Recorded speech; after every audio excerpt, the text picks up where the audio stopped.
অল্প বয়সী একটি ছেলে মাদ্রাসায় পড়াশোনা করত। বাড়ি থেকে মাদ্রাসায় যাওয়ার পথে একটি মেয়ে সবসময় তার দিকে তাকিয়ে থাকত, তার সাথে কথা বলতে চাইত। ছেলেটি বাকি সবার থেকে আলাদা চরিত্রের ছিল। সে মেয়েটির দিকে তাকাতো না, কথা বলতে চাইত না। হয়তো এরকম অনাগ্রহ দেখেই মেয়েটি আরও ক্ষিপ্ত হয়ে উঠেছিল। একদিন মেয়েটি ছেলেটিকে তার ফাঁকা বাড়িতে ডাকল।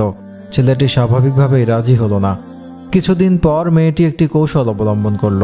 মেয়েটি তাদের এক দাসীকে শিখিয়ে দিল ছেলেটিকে বলবে, এই বাড়িতে একটি ছোট বাচ্চা আছে, বাচ্চাটি খুবই কান্নাকাটি করছে, আপনি একটু এসে বাচ্চাটিকে দোয়া পড়ে ঝাড়ফুঁক দিয়ে যান, তাতে হয়তো বাচ্চাটি শান্ত হবে। দাসীটি এই মিথ্যা কথা বলে মাদ্রাসার ছেলেটিকে বাড়ির ভেতর নিয়ে গেল। তারপর সে দুষ্ট মেয়েটি ছেলেটিকে নির্জন একটা রুমে বন্দি করল। ছেলেটির কাছে নিজেকে সঁপে দিতে চাইল, কিন্তু ছেলেটি তার প্রস্তাবে রাজি হলো না। ছেলেটি পড়ে গেল মহা বিপদে। বুদ্ধি করে বলল, আমাকে একটু টয়লেটে যেতে হবে। মেয়েটি বলল, যাও, তবে দ্রুত ফিরে আসবে। ছেলেটি বাধ্য হয়েই টয়লেট থেকে নোংরা পানি নিয়ে তার পুরো শরীরে মেখে নিল, যাতে তার শরীর থেকে বিশ্রী গন্ধ বের হয়। ছেলেটি টয়লেট থেকে বের হওয়ার পর মেয়েটি তার গায়ের দুর্গন্ধের কারণে তাকে তাড়িয়ে দিল, আর ছেলেটি খুশি মনে বের হয়ে গেল। তারপর গোসল করে মাদ্রাসায় গিয়ে ক্লাসে প্রবেশ করল।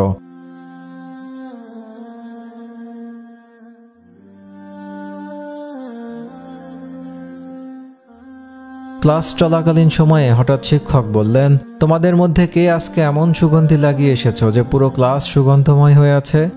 আমি আগে কখনো এরকম সুগন্ধ দেখিনি, এটি কোনো স্বাভাবিক সুগন্ধ নয়। ছেলেটি ভয় পেয়ে গেল। মনে মনে ভাবল, হয়তো তার গায়ে কোথাও ময়লা লেগে আছে, অথবা ভালো করে ধোয়া হয়নি, সেখান থেকে মনে হয় দুর্গন্ধ বের হচ্ছে। সে মনে করল ক্লাসের মধ্যে শিক্ষক হয়তো তার গায়ের দুর্গন্ধকে উপহাস করে সুগন্ধ বলছে। ছেলেটি লজ্জায় মাথা নিচু করে বেঞ্চে বসে রইল। এদিকে কোনো ছাত্র জবাব না দেওয়ায় শিক্ষক অবাক হলেন। এই সুগন্ধি তাকে এতটাই বিমোহিত করেছে, তিনি এর উৎস বের না করে ক্লাস শেষ করবেন না। পরীক্ষা করার জন্য একজন একজন করে উঠে আসতে বললেন। আশ্চর্যের বিষয়, কারো কাছেই এই সুগন্ধি পাওয়া গেল না।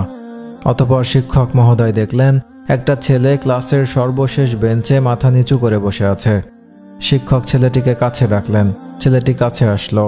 শিক্ষক খেয়াল করলেন এই ছেলেটির কাছ থেকে এই মন মাতানো সুগন্ধ বের হচ্ছে। শিক্ষক ছেলেটিকে প্রশ্ন করলেন, তুমি এই সুগন্ধ লাগিয়ে এসেছো, কিন্তু আমাকে বলছো না কেন? বলো, এই সুগন্ধি কোথায় পেয়েছ? ছেলেটি ভয়ে কাঁদতে আরম্ভ করল। শিক্ষক আরও বেশি অবাক হলেন এবং ছেলেটিকে জিজ্ঞেস করলেন, তুমি কাঁদছো কেন? কোনো সমস্যা নেই, আমাকে খুলে বলো যা কিছু লুকায়িত আছে এই সুগন্ধির পেছনে।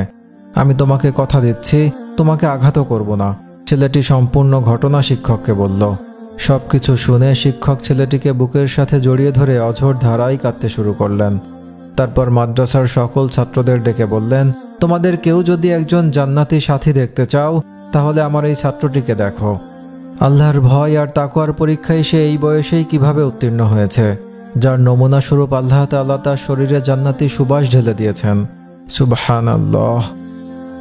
ছেলেটি আর কেউ নন, তিনি হলেন হযরত ইমাম গাজ্জালী রাহমাতুল্লাহ আলাইহি।